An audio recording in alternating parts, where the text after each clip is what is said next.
Olá, passando aqui para te dar uma ótima notícia. O Viver de Kitnet, você sabe, não para de crescer. Estamos no Brasil e em vários países do mundo. E agora nós estamos expandindo para o podcast. Você vai poder ver vídeos com entrevistas e conversas, mas também ouvir os áudios enquanto dirige o carro, lava a louça, arruma a casa, faz o que você tiver que fazer sem perder a conexão com a gente. Acompanhe os nossos podcasts no Spotify, no Deezer e em todas as outras plataformas mundiais. Vamos lá! E aí que é legal, porque você faz a kitnet e começa a entrar 500, aí você vai pagando, o pedreiro vai pagando tudo com ela. É diferente de você fazer uma casa que quando você acaba você só tem boleto para pagar. A kitnet, quando você acaba, você tem boleto, mas tem receita. São 3 pilares que sustentam sua renda passiva com kitnets: construção, locação e administração. Aqui nesse podcast eu vou te mostrar onde você precisa se concentrar para ter sua renda passiva com kitnets. Vamos viver bem, vamos viver de renda passiva, vamos viver de kitnet. Olá você, seja muito bem-vindo, seja muito bem-vinda, kitneteiro raiz, ao KitCast, o primeiro podcast do Brasil sobre o assunto kitnet. Eu sou a Laiene. Eu sou o César. Eu sou a Patrícia. E hoje nós vamos falar aqui de um assunto bem importante da história desses dois grandes empreendedores. Nós recebemos inúmeras mensagens no Instagram, no YouTube, no Facebook, de pessoas de todos os lugares do Brasil, dizendo o quanto vocês estão inspirando a todos. Mas o mais importante é saber da história, saber a fundo onde tudo começou. Mas antes da gente começar de fato, eu queria que vocês falassem sobre o termo que eu usei no começo desse podcast, que foi kitneteiro. Nós colocamos lá no story do Instagram, nós colocamos uma enquete para os nossos seguidores e eles escolheram que nós iríamos chamá-los de kitneteiro. Só que tem o kitneteiro raiz e o kitneteiro Nutella. Olha. Então, antes eu queria perguntar para o César, o que significa kitneteiro raiz? Kitneteiro raiz é um empreendedor nato, que tem sua força pessoal, sua determinação e dedica 24 horas por dia à arte de construir, administrar e alugar suas kitnets. Mas acho que o mais importante também, ele vai lá e faz, né? Igual você. Sim, é aquele que faz e vai desbravando tudo, ignorando intervenções, opiniões externas. Ele sabe o caminho, ele sente o caminho que ele tem que seguir e ele segue, simplesmente segue. E agora você, Patrícia, defina kitneteiro Nutella.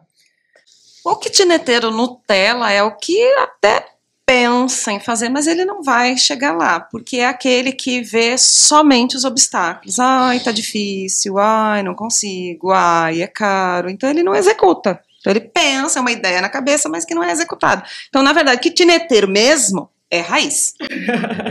Que bacana. Então você aí tem que decidir que kitneteiro que você é, né? Se você é o kitneteiro raiz ou se você é o kitneteiro Nutella. Se você tem dúvida, fica aqui com a gente que você vai saber logo. Com certeza. E agora sim, nesse podcast, você vai entender exatamente como que o César chegou aqui nessa jornada que levou a 49 kitnets, construindo agora a 50ª. Exatamente, bodas de ouro, né? Como é que fala? Bodas de ouro, kitnets, 50 kitnets. Se acompanhar a minha idade, né? Tô com 51, então uma por ano. Aí quando eu tiver 100 anos, vai ter 100 kitnets. Olha melhor não esperar tanto. Então. E principalmente você vai saber também a importância da mulher por trás disso tudo. A Patrícia tem uma importância extrema por trás dessas 50 kitnets. E agora, César, você diz que você trabalha com kitnet há 30 anos.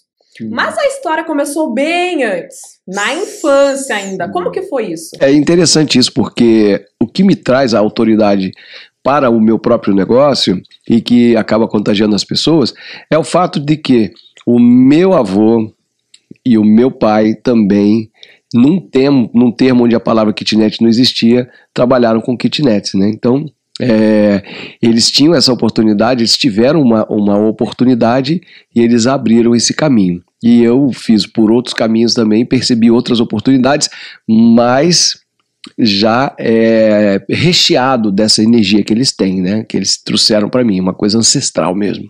E esses conceitos e conhecimentos que você traz da sua família, eles ficaram grudadinhos com você até que momento?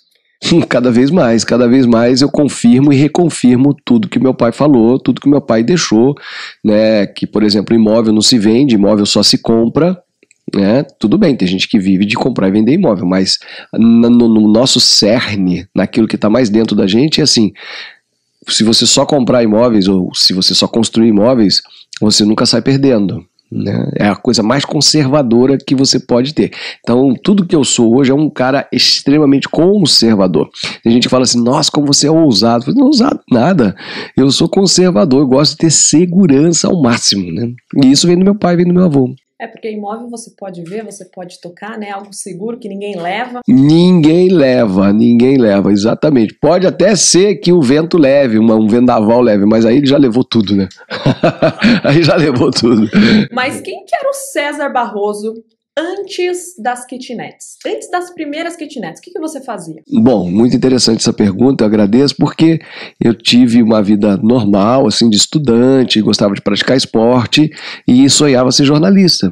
E aí, quando eu saí da cidade de Volta Redonda para o Rio de Janeiro para fazer minha faculdade, eu nem pensava em kitnet, imóveis, nada. Eu sabia que meu pai tinha lidado com aquilo e não sabia o quanto eu estava impregnado desses conceitos do meu pai. E eles só apareceram na hora que a oportunidade veio. Que oportunidade foi essa, né? De tudo que o meu pai construiu, de tudo que o meu pai fez, chegou muito pouca coisa para mim, porque meu pai morreu, eu tinha 5 anos de idade. E os meus irmãos, por muita falta de instrução assim, empreendedora, eles conseguiram vender tudo, inclusive parte do que era direcionado a mim. Eu me lembro que tinha 9 anos de idade, eu assinei documentos. E eles venderam coisas, e minha mãe não reagiu muito bem, mas ela aceitou. Então eu me lembro que assim, tudo que sobrou, uma casinha, aquilo ali deu para dar entrada numa kitnet no Rio de Janeiro. Comprar uma parte de uma kitnet no Rio de Janeiro. E aí eu fui morar nessa kitnet, né? Eu tinha 22 anos. Fui morar nessa kitnet, morei 5 anos. Então eu adorava morar na minha kitnet. Minha kitnet era maravilhosa. E eu era feliz na Praia do Flamengo.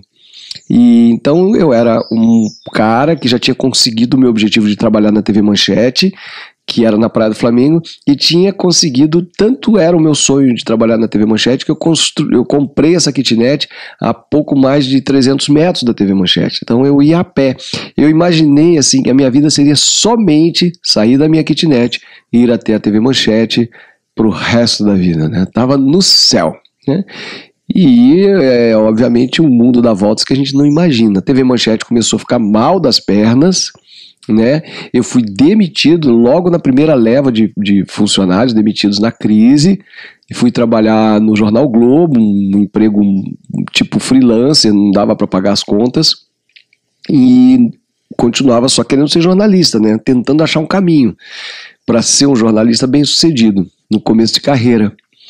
E aí sim você vê que você está com o conhecimento, sem ativar esse conhecimento. Foi em 92, quando teve a Eco 92, né? A Eco 92 foi um evento na minha cidade, no Rio de Janeiro, que tumultuou o Rio de Janeiro. Muita gente veio para participar dessas 2 semanas de evento. E aí a Rio Tour, que é a empresa estadual lá de turismo, fez propaganda na televisão. Olha, não vai ter hotel para todo mundo. Quem puder abrir um espaço na sua casa para alugar para alguém, abra. E aí eu falei, olha, nem imaginei, né? Foi um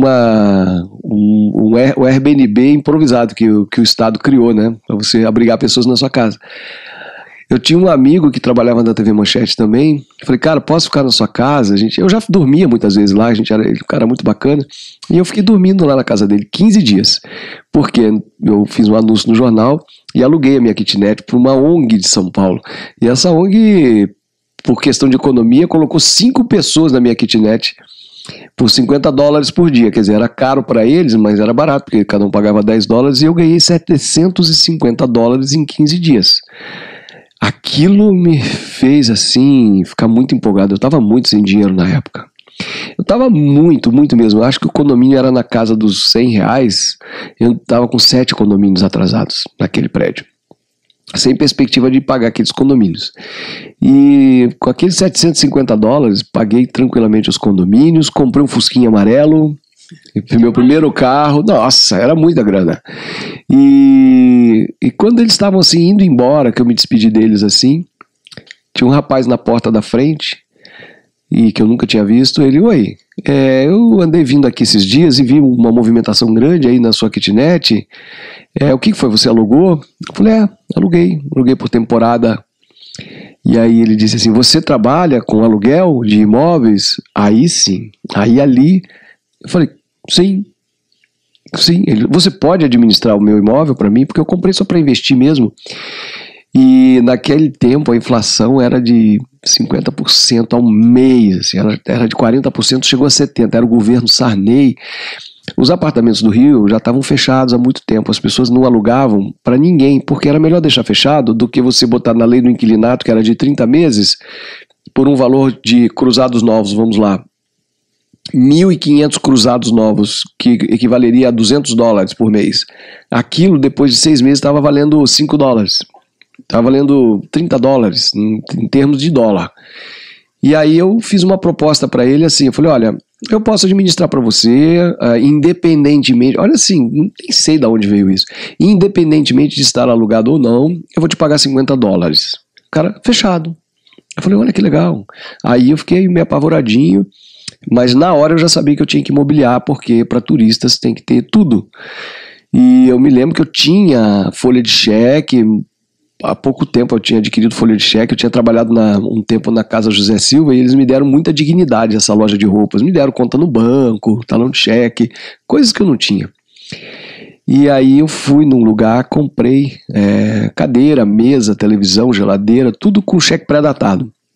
Passei os cheques pré-datados e botei lá paninho, pratinho, copo, tudo. Eu me lembro que a televisão ela era de 3 cores, mas aí uma cor estava queimada, ela ficava meio azul, meio verde, mas não tinha todas as cores do espectro, que era um dos canais que estava queimado. Mas estava bom, né? E aí eu botei o anúncio no jornal.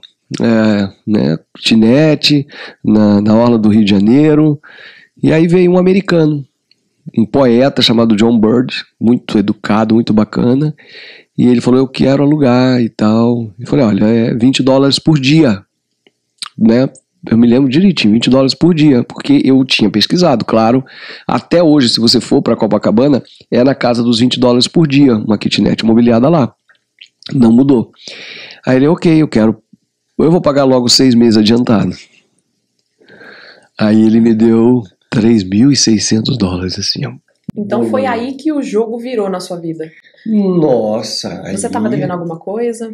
Muito, sempre me devendo muito. Não sei por que eu não tinha dinheiro na época. Eu era freelancer do Jornal Globo, eu ganhava a cada 20 linhas que eu escrevia. Então a gente fazia uma reportagem de um buraco, eu tinha que ficar detalhando o buraco lá até passar de 20 linhas para poder ser remunerado. Era muito pouco. E eu trabalhava no caderno de bairros do Globo. O Jornal Globo ele tinha vários cadernos de bairros, assim, que o meu era o caderno de bairros Madureira. Então eu vivia lá em Madureira, fazendo reportagem em Madureira, na Zona Norte. Bem carioca mesmo. Mas nessa época você não estava mais na TV Manchete, então você já podia administrar as kitnets desse cara que falou sobre a oportunidade para você em tempo integral. Ele me deu uma kitnet, na verdade, né? Uma kitnet, então eu tinha tempo. Eu tinha tempo e aí quando ele comentou com alguém lá do prédio que estava recebendo em dólar, aí veio uma revoada. Você tem que administrar a minha também. Vamos dizer assim, um por mês, né? E depois eu tava jogando capoeira, eu fazia capoeira com o mestre Camisa lá no Rio de Janeiro, lá no CIEP do Maitá. Conheci um rapaz que tinha uma loja de carros na rua do Vivier, em Copacabana, o Otávio de Carvalho, e aí falei pra ele que eu administrava algumas kitnets. Ele falou: caramba, gostei da ideia, meu pai faleceu e a gente tá cheio de imóveis em Copacabana. E aí ele me pediu para ficar com 4 apartamentos dele para administrar. Aí eu expandi os negócios para Copacabana e depois eu conheci também um coronel que era chamado Coronel Cromwell, lembro dele até hoje. Ele tinha um apartamento no meu prédio e me pediu para administrar o apartamento dele também no Leme. Então eu tinha um apartamento no Leme, 4 apartamentos em Copacabana e 10 apartamentos no meu prédio. E eu ganhava absurdo de dinheiro, assim, $3.000 por mês, assim. Aí eu falei que eu não sabia o que fazer com aquela grana. Quando saiu o primeiro celular da Motorola lá, o Tijorola, era $3.200, eu comprei na hora. E aí para poder não ficar tão preso em casa, porque eu tinha que ficar parado. Naquele tempo, veja, né, não tinha WhatsApp, não tinha nada, tinha aquela secretária eletrônica de fita, que ela fazia plac, plac, plac, e as pessoas deixavam um recado. E aí eu ligava de volta, era um telefone fixo, né? Então as pessoas me pagavam em dinheiro, eu tinha que ficar em casa para receber o aluguel dos 10 moradores e cobrar os aluguéis em Copacabana, não tinha conta bancária, nada.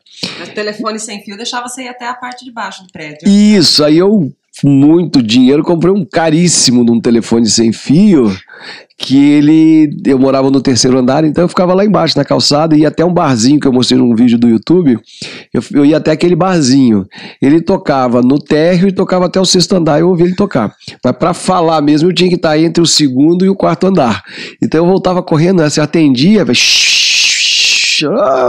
alô, aí eu consegui atender os anúncios, era o meu celular, por muito tempo era um telefone sem fio, você vê que modernidade, eu tinha secretária eletrônica, telefone sem fio e depois um Tijorola, aí eu comprei um carro antigo, que é um Hudson 1947, do meu tempo de criança, que eu ia para Minas Gerais, eu sempre brincava nesse carro, e aí eu já tinha dinheiro, podia ir lá comprar esse carro, trazer para o Rio de Janeiro. Eu ficava com um senhor que era especialista em carro antigo, a gente ficava mexendo no carro meses, assim, tentando fazer o carro funcionar. A minha vida era ficar ali no térreo, ali esperando o telefone tocar. Que bacana, César. Então a sua mentalidade, você se apaixonou por kitnet, e eu vejo que muitos dos nossos seguidores, eles perguntam, César, sobre kitnet imobiliária. Então desde aquela época você já foi com esse pensamento. Sim, porque com o passar do tempo os turistas se tornaram minoria no meu negócio. Eu anunciava para turista, né? E aí vinha um cara acabou de divorciar, precisando rapidamente sair de casa. Aí ele alugava por $20 por dia, mas ele não tinha fiador, não tinha documento, nenhuma garantia, pagava adiantado, e como eu morava ali eu ia meio controlando, né? E eu tinha que dar os $50 dos proprietários. Alguns eram $70, outros 100, mas não passava muito disso.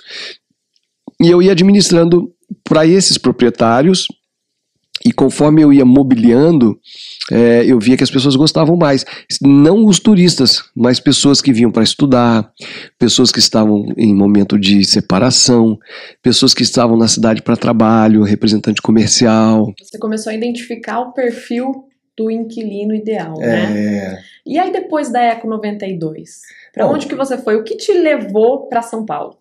Aí foi muito interessante, porque eu fiquei com essa estabilidade aí até 94, que foi quando entrou o Fernando Henrique Cardoso. O Fernando Henrique Cardoso, eu já estava com uma espécie de uma sócia, a gente já estava começando a ver imóveis de andar inteiro, que era totalmente diferente, só para executivos japoneses. Então, assim, quando a gente alugava para um executivo japonês, a gente ganhava o primeiro aluguel, que era $500, a gente dividia, era uma coisa, eu já estava me expandindo mesmo, sabe?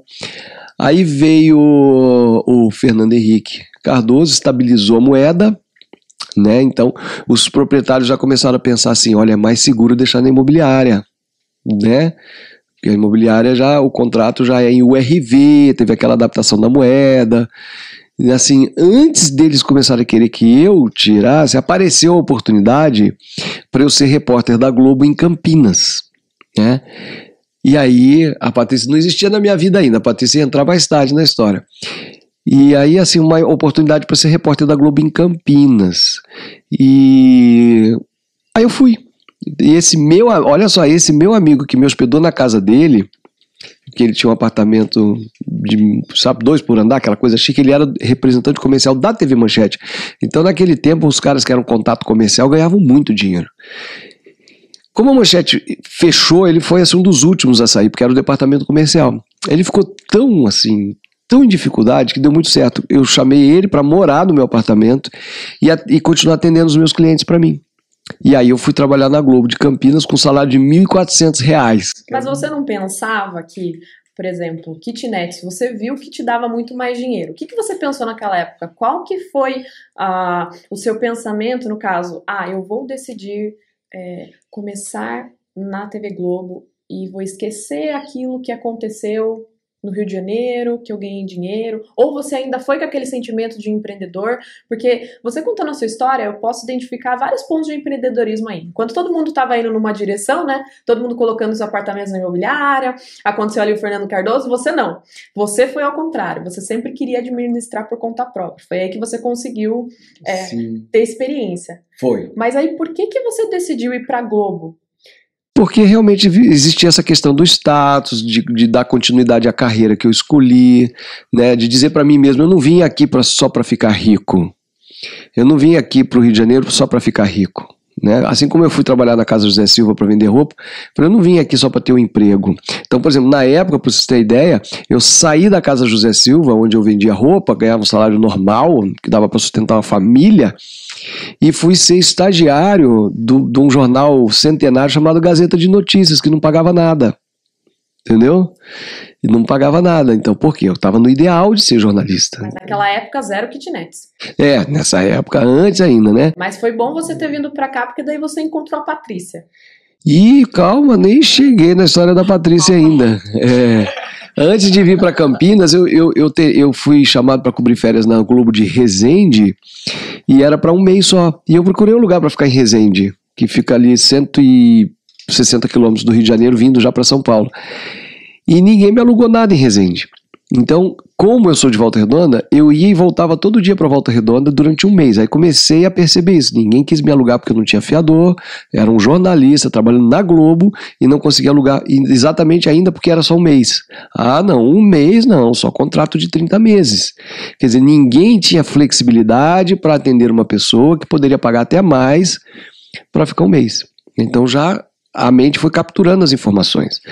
E aí, quando eu fui para Campinas, foi a mesma coisa. Eu morei na casa de um repórter lá por um tempo, depois eu tive que procurar, não conseguia nada, uma pessoa deu um cheque para garantir, alguém lá da emissora, aquele negócio chato de pedir favor.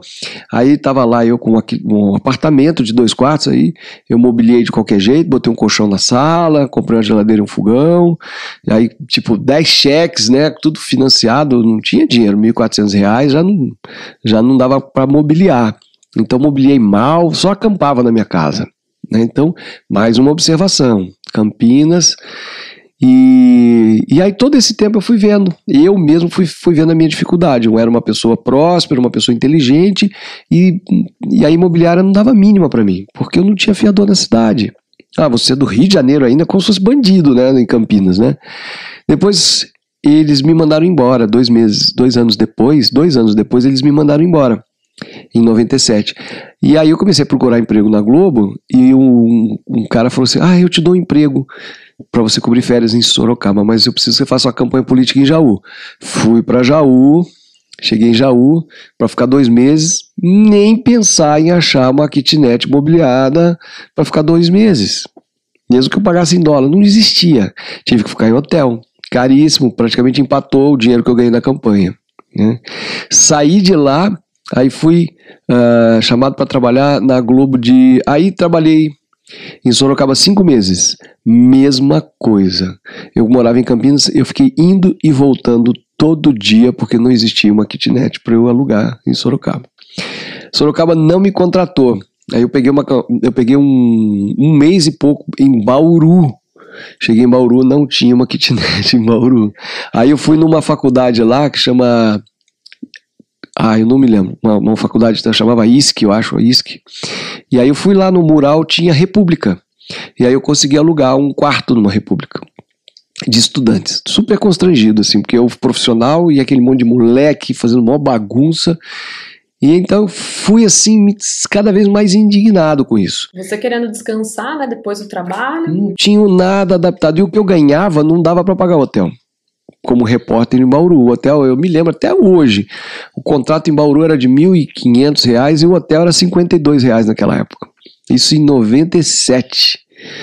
E aí, finalmente, quando acabou essa experiência, eu fui chamado para Sorocaba e eu morava em Campinas. E aí eu fiquei indo e vindo por 3 anos. Todo dia eu rodava 83 quilômetros de carro, ida e volta. Você estava na Corrida dos Ratos. Corrida dos Ratos, ganhando já perto de R$2.000, que não era nada. O que significa a Corrida dos Ratos? Corrida dos Ratos é um nome dado pelos americanos para esse dia a dia que as pessoas vivem apressadas o tempo todo. Chama Rolling Rat Races, né? Rolando na Corrida dos Ratos. Então, os americanos falam assim, o cara tá na Corrida dos Ratos, que é a corrida de ir para onde todo mundo vai, olhando para baixo, sem olhar para cima, sem ter uma expansão de consciência, um mindset mais aprimorado. E então, quando a gente fala no Viver de Kitnet, saia da Corrida dos Ratos, a gente está usando esse fundamento que os americanos usam e que ficou muito evidente no livro do Robert Kiyosaki, que é o Pai Rico, Pai Pobre, que foi meu grande mentor de transformação. Que eu já tinha toda a vivência de ter morado 5 anos numa kitnet, saber como é você ficar dentro de um espaço exíguo, ou seja, um espaço muito pequeno, e ter feito festa, recebido parentes, saber como guardar colchonete, saber como guardar panela, como guardar livro, como é que troca de roupa dentro da kitnet, tudo isso eu vivi por 5 anos, então eu sentia como é que funcionava a dinâmica. Kitnet é um barato, porque ela bagunça em 2 minutos e ela arruma em 2 minutos. Você jogou uma blusa, um violão e uma pasta em cima das coisas, já está bagunçado. Mas vai chegar a visita, você só, numa abraçada só, você recolhe aquilo e esconde, tá arrumada. É um barato, kitnet. Tanto bagunça rápido quanto... E aí, eu lá em Sorocaba, eu dormi na direção do meu carro. E eu rodei na estrada. E o carro parou assim, eu acordei, tinha uma carreta de frente desviando, quase fazendo um L em cima de mim. Uau, o que você pensou naquele momento? Falei, primeiro o susto de falar, caramba, morri, né? Depois que eu falei, morri, eu falei, eu não posso continuar desse jeito, eu tô muito cansado. Aquele foi o dia do seu chega. Eu falei assim, eu preciso achar uma kitnet em Sorocaba. Aí que eu fui procurar a kitnet, não achei, mas aí comecei a ir de ônibus, eu ia dormindo no ônibus. Não achei. Tinha uma senhora que tinha uma edícula no fundo da casa dela, que tinha um colchão, e ela era recomendada por todos os que trabalhavam na TV, porque a TV era sempre... os funcionários eram sempre pessoas que vinham de fora, não tinha ninguém da cidade apto a trabalhar com jornalismo de televisão, né, em 97. Todo mundo vinha de fora e todo mundo ia ficando nessa edícula, nesse colchonete na casa dessa dona Zoraide, eu não lembro o nome dela direito, Eneida, ela chamava Eneida. E aí eu dormia ali no chão, empoeirado, sabe, 2, 3 vezes por semana, não conseguia mais voltar para casa. Então você ficou quanto tempo assim? Aí eu fiquei, fiquei até 1999, 2000 assim. Foi depois de 3 anos que eu tive esse quase acidente. Aí eu falei, quer saber, já que não tem kitnet, então eu vou fazer uma para mim e mais algumas para alugar. E aí eu tinha lá na época R$52 mil. Comprei um terreninho financiado na periferia, fiz 4 kitnets, né? E eu ia morar em uma dessas kitnets, mas acabei não morando. Sei que aluguei por R$190 cada uma. Você pensa, né? Eu ganhava R$1.900 e com 190 dava praticamente R$800, né? Então 1.900 eu já era mais de 30% rico dentro da minha métrica, né? Eu já tinha quase metade da minha renda com a TV, eu já tinha com aqueles 4 imóveis. Falei, opa! E o Pai Rico, Pai Pobre faz essa colocação, né? A riqueza você calcula não observando a vida dos outros, mas observando a sua vida e aquilo que é importante para você. Você estabelece um parâmetro, e o meu parâmetro, na época meu salário estava chegando em 3 mil, era ter do dinheiro que trabalhasse para mim o equivalente a R$3 mil. E a vida também vai te dando sinais, né? Isso é inspirador, né? Muitos sinais. Às vezes eu demorei até demais para perceber os sinais. Nesse período, eu costumo dizer o seguinte: até eu vir para a Globo, eu era anônimo, uma pessoa que ninguém conhecia e muito bem de vida. Eu costumo falar assim, eu era anônimo e rico. E conforme eu fui devolvendo os apartamentos e trabalhando só para a Globo, eu fui ficando famoso e pobre, quebrado, sem grana mesmo para botar gasolina no carro, sabe? Anônimo e rico. Aí fica essa pergunta: você quer ser anônimo e rico ou famoso e pobre? Ou seja, você quer ter prestígio ou quer ter dinheiro? E aí o que funciona bem na vida é você ter os dois. Não só prestígio e não só dinheiro. Porque só dinheiro e chegar num restaurante e não poder cumprimentar ninguém porque você não conhece ninguém ou ninguém gosta de você, que você tem que pagar a bebida dos outros, o uísque para ter amigos, comprar uma passagem para alguém viajar com você porque ninguém quer viajar com você, né? Tem muito rico aí que tem que ter uma lancha para poder botar pessoas na lancha. Se ele ficar sem a lancha, ele fica sem os amigos. Tem muito rico que tem que ter uma chácara muito bacana para poder atrair as pessoas, porque ele é insuportável. Ele não cultiva a alma dele, a alegria e a capacidade de agregar pessoas. Então ele é só rico. E ele é tão pobre que ele só tem dinheiro. Já ouviu falar isso? Tem pessoas que são tão pobres que só tem dinheiro. Isso é muito verdade. Né? E aí, então, assim, você só ter prestígio, né? Você vai no lugar, você é muito legal. Aí todo mundo vai embora de carro, você vai de ônibus embora, né? Ou fica a pé num evento. Mesmo aqui na cidade, eu achava que você era famoso, porque eu sempre vi o César Barroso na TV, eu falava, nossa, esse cara deve ter muito dinheiro. Você achava que eu era famoso? Você achava que você era rico? Que eu era rico. Porque você sempre aparecia na TV? Todo mundo pensa. Então, o salário quando eu saí da TV em 2013 era de 5 mil. Eles pagam, é como se a TV, ela sabe que o jovem jornalista, ele quer o prestígio. Então ela tira do salário para você, porque ela sabe que você vai aceitar em troca do prestígio. Eu acho que é outro ponto bacana aí também, né? Porque as pessoas acham que para você construir kitnet, você precisa ou nascer rico ou ter muito dinheiro, e na verdade não é isso, você tem que ter vontade, né? Por isso que eu digo, se você tiver a sorte que eu tenho de achar terrenos que você possa financiar, aí tem gente que fala assim, não tem. Eu falei, o Brasil tem mais terra do que tudo, né? O Brasil é o 5º maior país do mundo. Então terra tem. E aí depois dessas 4 primeiras kitnets que você fez no terreno da periferia, aí sim você conheceu a Patrícia, tô certa? Olha, a Patrícia chegou a ver.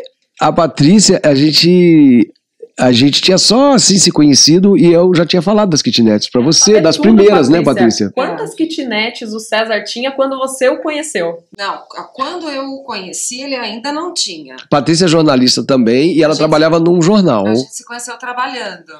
E o César ainda não tinha as kitnets. Só que aí eu fui para uma outra jornada profissional e aí eu também tive essa vivência de ter que procurar kitnets para morar, porque eu era jornalista e morei em Dourados, morei em Cuiabá, morei em Campo Grande, quase fui para Sinop, quase fui para Três Lagoas. Então tudo isso é com kitnet e era aquela história de mobiliar e vender a preço de banana, porque na hora de ir embora ninguém compra. Então eu estava nessa jornada profissional e de vivência de vida e numa das minhas vindas para visitar minha família, que morava na região de Sorocaba, o César me mostrou o projeto das 4 kitnets. Então eu vi o projeto, ainda não tinha executado. Ele comentou que tinha comprado um terreno. E o que você achou? Eu achei bacana. Assim, foi uma conversa muito rápida, né? O que eu achei bacana é que nessa minha vinda, foi uma vinda muito rápida, e eu voltei para Campo Grande. Nessa época eu estava morando em Campo Grande, eu estava morando em Corumbá. E aí eu não vinha muito para São Paulo, porque também na vida de ilusão de jornalista, eu ganhava muito pouco e tinha que ir para vir de Corumbá para visitar minha mãe, tinha que vir de avião, não dava para vir de ônibus, era muito longe, e o avião era caro, era quase meu salário, então eu não vinha, eu vinha a cada 6 meses, olha lá. Então eu devo ter vindo encontrado César 1 ano depois. E aí ele já me falou assim, já mostrou fotos da obra. Então já tinha executado o projeto. Então isso eu achei muito bacana, a capacidade de execução. E isso era uma coisa que eu já conhecia do César profissionalmente, porque assim, eu já tinha visto alguns projetos dele, e ele falou, estou pensando em fazer um programa de TV assim, quando eu ia ver, o programa já estava no ar. Sim, fiz programas em outros canais. Bacana, que era um programa, né, de independentes, né, programas independentes em outros canais. Ele era aquele empreendedor raiz, então. Aquele empreendedor que faz, sabe, aquela pessoa que fala, eu vou fazer e vai lá e faz. Então, não é assim, eu sou uma pessoa muito do não, assim, no sentido de que, eu quero fazer uma coisa, tá, então eu vou levantar os custos, eu vou ver como é que funciona, eu vou ver quem eu preciso de pessoal, eu vou ver o que eu preciso de técnica, e aí, depois de tudo, é que eu vou lá e vou pensar se compensa fazer ou não. O César, ele sempre foi uma pessoa de ir lá e fazer. Né? Então aí teve uma outra vez também que ele falou, eu tô pensando em fazer um projeto de vídeo num spa, quando eu vi já tava rodando, já tinha comprado computador, já tinha equipe fazendo. Aí eu lembro que o irmão dele veio para Sorocaba, ele falou assim, meu irmão tá precisando de uma fonte de renda, eu vi um negócio de clipagem eletrônica, com outro dia que eu vi ele já tinha ido comprado o computador, já tinha alugado o prédio. Então assim, essa capacidade de execução eu já conhecia. Mas aí é que eu fui vendo essa capacidade de execução voltada para o imóvel. Isso foi muito rápido, né? Então, entre ele pensar em fazer e o prédio estar erguido, foi muito rápido. E isso foi muito bacana. Foi. Entendi. E quando que vocês dois, quando que o César te pediu para administrar as kitnets dele? Quando que ele começou nessa correria? Quando que você deu o sim? Porque você falou que você é uma pessoa do não. Eu tenho certeza que vocês dois são complementares totalmente. Na verdade, aí teve toda uma jornada que foi a construção do segundo prédio. Como que foi essa jornada? Aí assim, conta...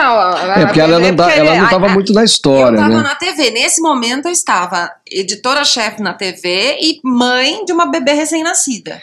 Então era uma jornada, eu estava focada, na verdade, em poder cuidar da bebê, que era uma novidade para nós, né? E o meu trabalho. Porque também exigia muito foco, porque eu era... O editor-chefe de telejornal, ele é o último zagueiro, né? Ele é o último zagueiro. O erro passou por ele, vai para o ar. Então, meu trabalho exigia 100% do meu foco. Então, eu estava 100% focada em jornalismo de televisão nesse momento. Só que aí o César teve a ideia de fazer um segundo prédio. Aí é que... Ainda demorei para chegar nessa história da gestão com ele. Como foi a decisão de ampliar esse negócio? Então, na verdade, aí com aquelas 4 kitnets, eu estava ali, eu já estava com elas, e quando eu li o Pai Rico, Pai Pobre, eu vi que eu precisava poupar. Então, eu comecei a poupar. Aí, quando eu tive um dinheiro guardado, apareceu a oportunidade de comprar um apartamento que eu morava, que eu pagava aluguel bem baratinho, que era de um amigo meu. Aí eu comprei, assumi o financiamento, e depois eu fiz um vídeo, uma série de vídeos para o empresário, e o dinheiro que ele me pagou deu para quitar o apartamento. Aí o apartamento ficou quitado. Aí eu vendi esse apartamento e saquei o meu fundo de garantia comprando um apartamento de 2 quartos. Depois vendi esse apartamento e aí eu fiquei com um capital de 130 mil. Eu comprei um terreno de 60 mil, dando 10 mil de entrada e fui pagando aos poucos. E aí eu comecei a construção de 10 kitnets com 100 mil reais. Não deu. Aí eu fui aprender a pegar dinheiro emprestado. Aí eu peguei dinheiro na Caixa Econômica, peguei 30, depois peguei 17.500, depois eles me emprestaram mais 7. E aí eu fui me apertando daqui e dali. E quando eu terminei as 10 kitnets, eu estava muito endividado. E a Patrícia estava do seu lado nessa época? Estava na TV, mas focada na TV. Não, ela não participava. Não estava na administração. Eu nada. administrava. Mas vocês estavam juntos? Juntos já. Sim, já a gente junto. estava junto, já tinha bebê, já tinha a Analia. Mas ele cuidava das kitnets e da TV, que ele era repórter também, e eu cuidava só full time da TV. E ainda dava aula em faculdade à noite, de comunicação empresarial no curso de administração, ainda dava aula ainda, pra ver se arrumava mais um troco, né? Era corrida. Então vocês estavam ali 50% no empreendedorismo e 50% na corrida dos A ratos. Patrícia absolutamente não estava na história. Vou te contar como é que ela chegou na história. Foi quando... Aí eu fiz o segundo prédio e ficamos com 14 kitnets. Aí que é legal, porque você faz a kitnet e começa a entrar 500, aí você vai pagando, o pedreiro vai pagando tudo com ela. É diferente de você fazer uma casa que quando você acaba você só tem boleto para pagar. A kitnet quando você acaba você tem boleto, mas tem receita. Aí eu comecei, não estava dando para equilibrar muito, mas pegava do meu salário, pegava 13º, aí que é legal, porque você canaliza os recursos para fazer aquilo acontecer. Mas eu tinha minha kitnet do Rio de Janeiro, né, que eu alugava muito pouco, que era no Rio e tudo, e eu fui lá e vendi muito bem. Minha mãe falou assim, pague as contas. Eu falei, que nada, fiz mais 10. Com a kitnet do Rio de Janeiro, eu vendi ela por 200 mil reais, deu para fazer 10 kitnets com folga. Então, no andar de cima, no andar de baixo, eu tinha uma grande dívida, no andar de cima eu era rico. Mas essas de cima, que passaram a render mais 5 mil reais, elas foram amortizando as dívidas das de baixo, e aí a coisa equilibrou. E aí a gente passou a ter 24 e ela não estava na história. Aí eu comecei a me perder porque eu não sabia mais quem tinha pago, quem não tinha pago, o contrato eu não sabia onde guardar, eu era desorganizado. Às vezes eu ficava até 3 horas da manhã organizando tudo. Comecei realmente a me perder. E aí eu precisei aprender planilha Excel, fui fazer planilha Excel, um curso. No fim eu não aprendi nada, contratei a moça que fazia planilha Excel para ser minha secretária. E ela veio ser minha secretária. E aí ela passou a atender telefone para mim. Eu tava lá fazendo ao vivo, o telefone tocando, eu fazia anúncio, eu mostrava, eu limpava, eu faxinava, eu decorava, eu mobiliava, eu fazia tudo, sozinho. E aí beleza. E aí teve o tempo que aí a gente vive um momento também de oportunidade, 2013, que a cidade começou a ter muita procura por kitnet, pessoal que não achava hotel na cidade, porque a cidade teve um boom. Não, mas teve uma coisa, teve um detalhe antes, teve um período que aí quando você começou a se perder nas contas, né, que aí ficava com o cheque dobrado no bolso, esquecia de depositar, e aí as contas esquecia de pagar, e de repente sentava na frente do computador, eu lembro que você sentava com uma pilha de 10 boletos, tudo com multa, com juros, cartão de crédito com multa, com juros, aí eu falei, não, a coisa tá feia aqui, né, então deixa eu dar uma ajudada. Aí eu comecei a montar uma ideia do que seria um escritório, né, para organizar as contas.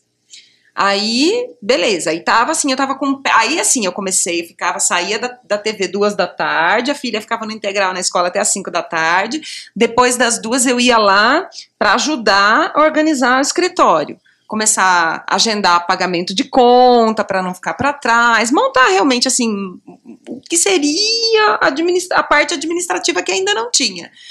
Só que aí o César teve a ideia de trazer um estagiário de Portugal, que era estudante de economia. Aí eu falei assim, não tem que pagar estudante de economia. Não, tô trazendo estudante de economia. Eu falei, então beleza, já que tem um estudante de economia, não precisa de mim. Então volto o meu foco para a TV de novo, deixa o estudante de economia cuidar. Aí eu tinha uma funcionária, um estagiário e depois ainda contratei uma moça de finanças para participar, para fazer 4 horas por dia, porque eu estava construindo a nossa casa, porque aí eu já criei uma empresa, a empresa já conseguiu fazer o movimento, aí o banco me deu um monte de crédito, tipo nessa 200 época mil. 20 kitnets. Era 24 kitnets. 24.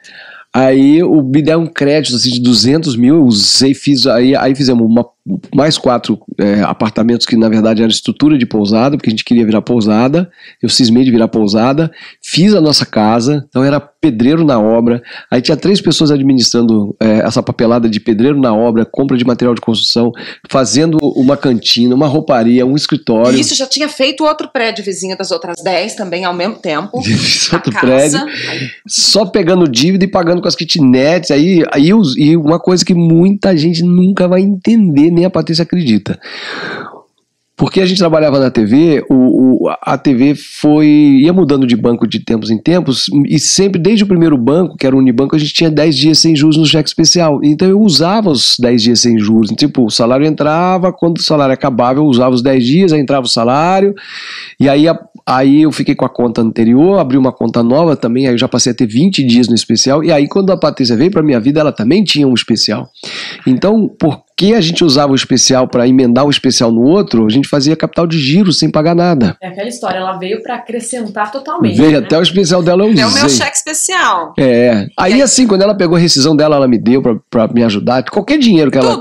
Tudo, né? Quando eu fiquei de licença maternidade, a gente, pra trabalhar, a gente gasta muito dinheiro, a gente não percebe. Mas pra trabalhar, a gente gasta dinheiro, a gente gasta combustível do carro, a gente tem que estar bem vestido, a gente tem que comprar sapato, comprar maquiagem.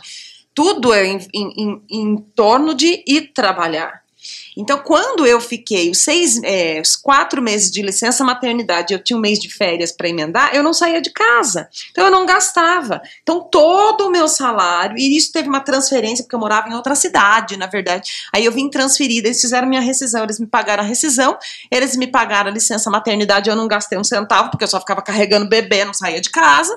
Então, eu juntei uma grana. Aí também foi lá para pagar a kitnet. Aí tinha um carrinho, vendeu para pagar a kitnet. Tudo que ela tinha, ela apostou. Tudo. Ela nunca não. Tudo. Ela podia dizer que ela não podia até não concordar, mas ela apoiava de qualquer maneira. Então, pelo que eu tô entendendo, você ficava na correria, ficava ali totalmente focada no seu trabalho, mas mesmo assim você tava de olho no que o César estava fazendo, apoiando quando podia. Lógico. E tinha alguns momentos assim, realmente, que aí eu via que falava, não dá, não tem como ele tocar sozinho. Só que aí ele foi criando uma estrutura de empresa que até então parecia necessária e parecia fundamental, porque a gente não sabia fazer. né? Ele não tinha essa coisa de... Eu tava com a cabeça no jornalismo, com um bebê pequeno, não dava para eu dar atenção para essa parte administrativa. Então ele foi formando realmente, contratando pessoas para que fizesse aquilo, né? Até o momento que a gente viu que aquilo não era necessário. Exatamente, mas aí você tocou num ponto importante, porque até então vocês não tinham a filha de vocês na história, né? Foi aí que depois dos 5 meses que você ficou de licença maternidade, a Ana Lia apareceu. E aí, como é que foi isso pra você, Patrícia? O que você pensou? Pra você voltar a trabalhar? Não, nisso assim, já não imaginava não voltar pro mercado de trabalho. Na verdade, eu gostava muito do que eu fazia. Não tinha problema nenhum com isso. Só que... Com o passar do tempo, é que você vai vendo o quanto você é escravo dessa estrutura, né? Então, assim, era lindo, eu adorava. Minha mãe via meu nome nas letrinhas que passavam no jornal, eu achava aquilo o máximo, porque minha mãe estava vendo, minha família estava vendo, aquilo era bonito. Só que na prática, para que isso acontecesse, para que eu tivesse esse prestígio, e é lógico que a gente fala, quando a gente tem essa postura de falar assim, porque o CLT, não sei o quê, não é a gente se desfazendo do emprego formal, porque pensa, eu tinha um plano de saúde que me segurava, eu era escrava daquilo, eu tinha um ticket, aqueles cartõezinhos de vale alimentação que era alto, então você fica escravo dessas coisas, então para você desprender e tomar as rédeas da vida é difícil. Só que preço que eu estava pagando por isso? Eu entrava às 5 horas da manhã. Meu pico de estresse era 15 para 7 da manhã todos os dias. A minha filha ficava sozinha na escola com uma funcionária de 5 até 7 horas da manhã, porque a escola não tinha nem aberto e ela tinha que estar na escola. A gente pagava um extra para poder deixar a filha na creche. Isso porque a escola teve boa vontade de topar fazer um negócio desse, porque ninguém faz um negócio desse. Em sã consciência, uma escola não abre 2 horas antes para ficar com uma criança, né? Então isso foi assim, realmente aí o desgaste vai aparecendo por conta disso. Aí o que acontece? Eu entrava às 5 horas da manhã, eu saía da TV às 2 da tarde, moída de cansaço. Eu precisava descansar, precisava dormir, precisava ajudar o César na administração. Então a minha filha foi pagando pato, porque com 1 ano de idade, 2 anos de idade, ela ficava quase 12 horas dentro da escola. E aí a gente começou a ver que aquilo não estava legal. O dia que a funcionária não aparecia para pegar a criança, e isso aconteceu algumas vezes na jornada, o César entrava às 5 da manhã na TV, às vezes às 4, às vezes às 6, às vezes às 3 da manhã sem horário fixo, e eu ficava com a bebê às 20 para 5 da manhã na porta da escola. E agora? Eu levei a minha filha para a TV várias vezes, porque não tinha o que fazer com a criança. Então foi chegando um momento que isso foi saturando. Para que preço que eu estou pagando para dizer que eu sou jornalista? Você considera que essa sua jornada foi a que teve maior dificuldade? Esse ponto de você ver a sua filha, de você levar ela na escola. Com certeza, que foi perceber, não é o pagar o adicional. O lance é você perceber que você está perdendo qualidade de vida. Está perdendo convivência. E a gente teve um momento, depois que a gente passou por essa fase, que a gente mudou de casa e que a gente falou, nossa, essa casa é quente de manhã. Aí a gente teve uma outra sacada, falando, não é a casa que é quente, é que agora a gente está em casa quando amanhece. A gente nunca esteve em casa quando o sol raiou. O César bateu o carro uma vez, num domingo às 9 horas da noite. A gente tinha acabado de sair do plantão de domingo da TV, foi levar a babá embora. Bateu o carro, cansado, com sono. Então a gente começou, o que nós estamos fazendo? Que vida é essa? Foi aí que vocês dois se juntaram. E como foi aí que a mudança da vida dela começou quando eu decidi encerrar meu trabalho na TV, sair em grande estilo, fazer uma campanha política. E aí a gente fez a campanha política, eu fiz a campanha política e definitivamente eu entrei na renda passiva. Eu entrei porque aí eu passei a ter tempo, eu ficava com a menina, eu passeava, eu acordava à tarde, eu ia pro parque, ela trabalhando. E aí deu o quê? Deu quase um ano. depois. Aí ela veio, fez o acordo, entrou mais uma grana. Tudo que era acordo que a gente fazia, entrava mais uma grana. E aí a gente ia colocando nas kitnets. E aí nós iniciamos um estilo de vida. Não, minto. Que aí eu ainda fiquei com o prefeito mais 3 anos, né? Foi. Ainda fiquei com o prefeito mais 3 anos. A Patrícia, assim, aí ela foi ser dona de casa. Não, e aí, Nossa, na tanta verdade, história, não, é porque aí eu saí, quando eu saí da TV, eu pensei assim, agora eu vou dar uma descansada. Ah, não, foi. Vou dar uma descansada. Pensar o que eu tô quero muito fazer da vida. cansada.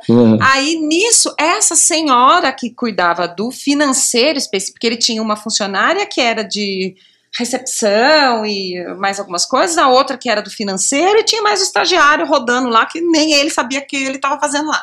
Que deixou pra gente um presente, ele guardou uma conta, veio uma conta de telefone, 3 mil reais, ele guardou porque não sabia o que fazer com aquilo.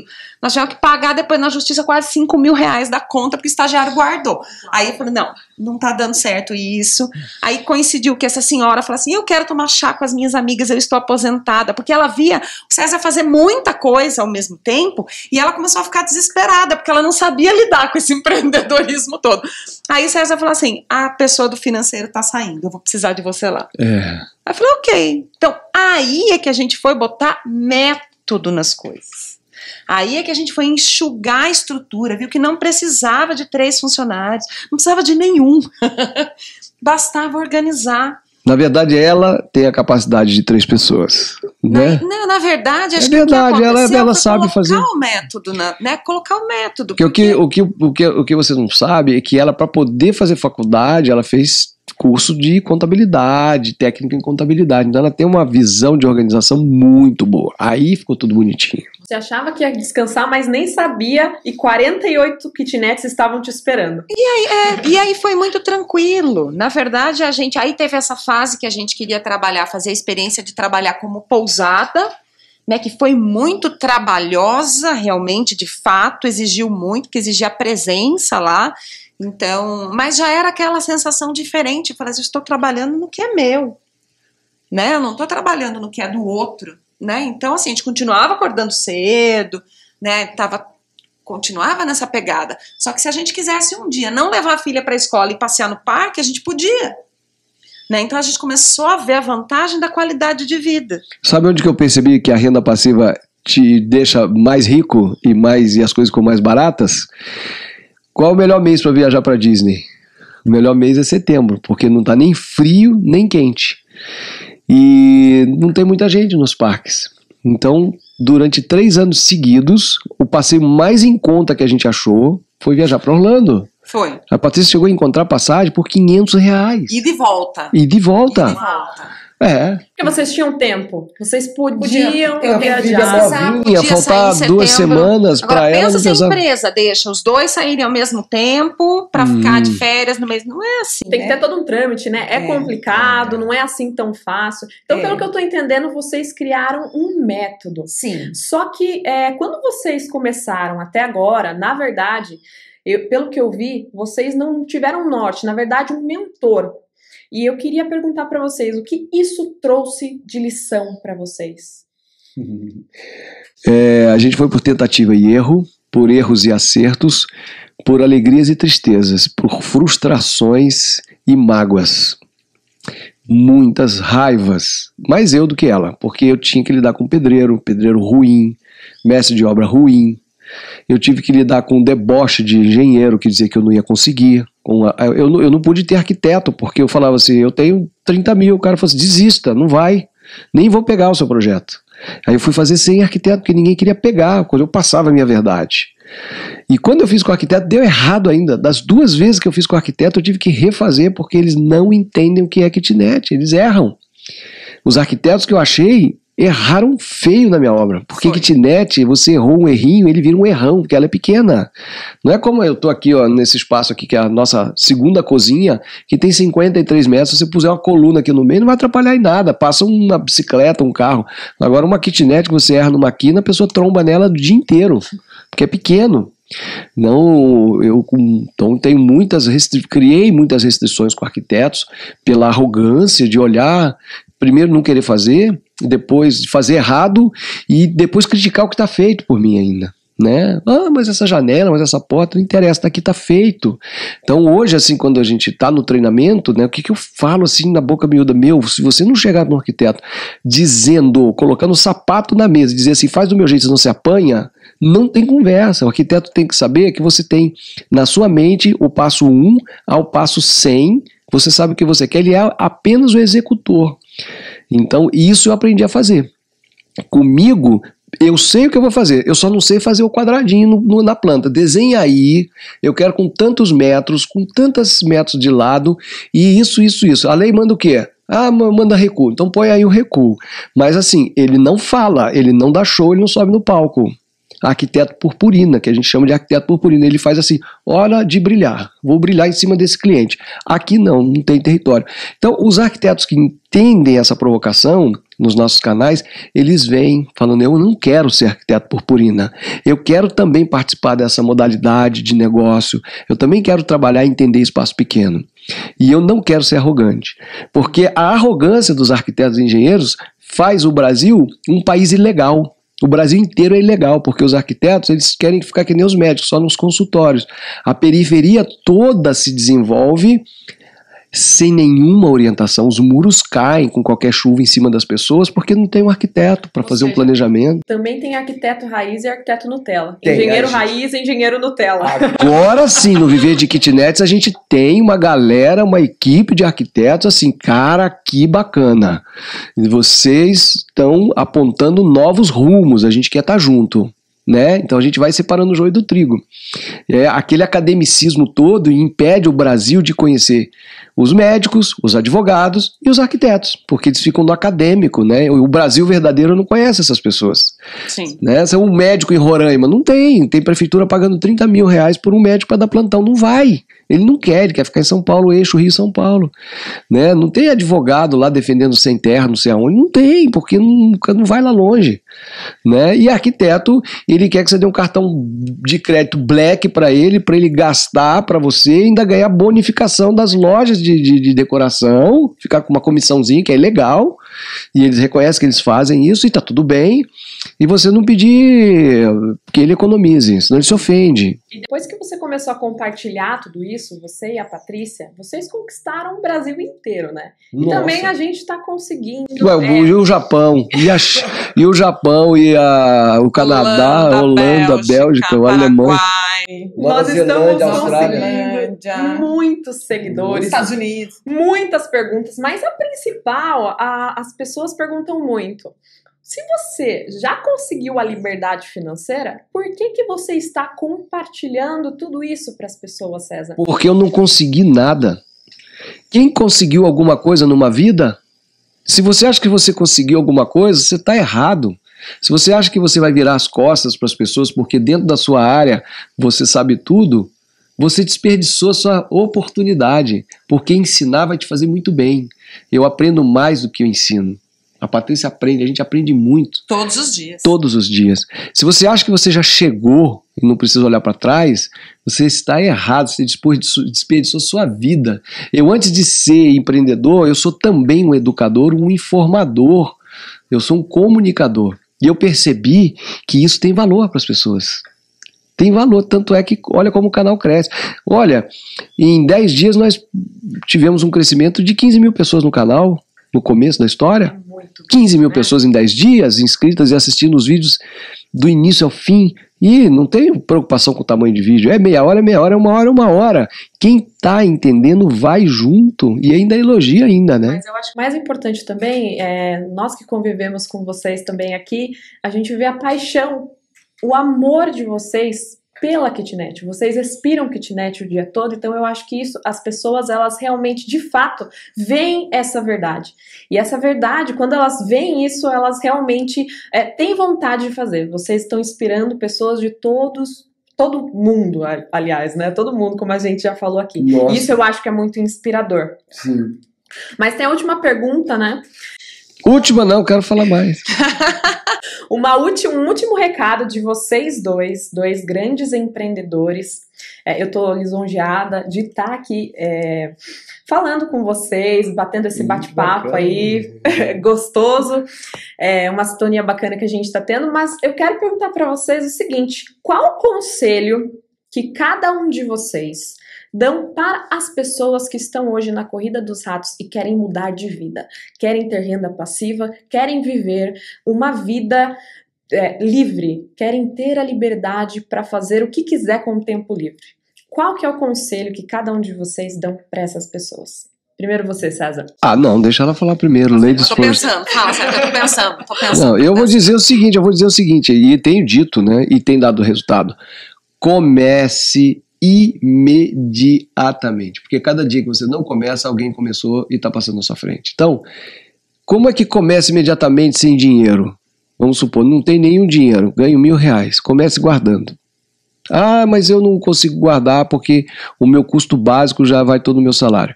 Comece estudando para ter um emprego que rende mais. Comece então procurando um emprego que te remunere pela sua capacidade, ou seja, seja vendedor, porque você pode ser comissionado, então você vai ter um fixo e mais a comissão, algo que dependa da sua própria capacidade. Então, quanto mais você produzir, melhor remunerado você será. E aí sim você vai poder juntar capital. Não é possível construir kitnet sem juntar capital. E olha só, é difícil, mas é mais fácil, porque basta juntar capital que você consegue fazer. Não existe mágica. Você junta capital e você faz. Se você não tem capital, você junta capital. Então, faça esse favor a si mesmo. Seja uma pessoa que acumula capital. E aí, mas tá bom, algum capital, sim. E se você já tem algum capital, compre hoje o seu terreno. Mas como que eu compro o terreno? Procure um arquiteto para ele dizer para você o melhor lugar para você construir, né? A gente tem uma lista, um checklist das 10 formas importantíssimas de você escolher o seu terreno. Os checkpoints, o checklist, a gente disponibiliza isso no treinamento. E aí a pessoa pega aquilo ali, sai na rua, opa, olha, tem isso, tem aquilo, é aqui, ó, pá, achei o terreno, começou. Então eu já tenho o terreno. Então se tem o terreno, ligue água, ligue a luz no terreno, faça a ligação de esgoto, faça o muro. Mas eu pensei que era só começar a construir kitnet. Não, você pode estar em qualquer etapa da jornada, você não pode pular um dia, você tem que fazer. Você tem que começar a fazer. Mas eu já tenho uma kitnet, não está alugando. Então, peraí. Aí vem conversar comigo, eu vou dizer para você por que não está alugando. E aí você vai ver que a sua kitnet, ela precisa da sua arte, do seu amor, do seu empenho. E a gente ensina as pessoas aqui a fazer transparecer esse amor dentro da sua kitnet e ela se torna mais desejada de todos que tem por perto, né? Então, cada um na sua etapa, o passo que você tem que dar é o próximo. Você tem que dar o próximo passo. PPP. Próximo pequeno passo. Não pare nunca. E os caminhos vão se abrindo. E as realidades vão se transformando à sua volta. Foi isso que aconteceu com a gente. Sim. E as pessoas têm essa impressão de que é preciso muito para começar, né? As pessoas se assustam às vezes, não, é muita coisa. Mas é o que o César está falando, não precisa pensar em tudo ao mesmo tempo, é uma decisão por vez. E a mudança, ela não acontece quando a obra começa, a mudança acontece no momento em que você toma a decisão de fazer. Porque aí você foca seus esforços naquilo que você quer. É fácil? Não. Dá trabalho? Dá. Exige dedicação? Existe. Mas vale a pena? Com certeza. Né? Uau, que incrível. Pessoal, obrigada. A gente vai ficando por aqui. Esse é o final do nosso primeiro podcast do Viver de Kitnet. Este é mais um canal para trazer assuntos relacionados ao universo das kitnets e no qual é possível aprofundar vários temas, inclusive sugeridos por vocês, nossos seguidores do YouTube, Instagram, Facebook. Para você que ainda está na corrida dos ratos, eu acho que isso é bacana porque você vai poder ouvir enquanto vai indo para o trabalho, enquanto volta, você vai se inspirar a fazer igual esse casal empreendedor que foi lá e fez e hoje vive de renda passiva. Se você tem uma sugestão de tema também, manda pra gente, manda nos nossos canais, tá? Que nós estamos abertos a novas ideias. E desde já, um super obrigado, até a próxima e tchau! Tchau! Tchau, pessoal. Até a próxima. Obrigada. Valeu.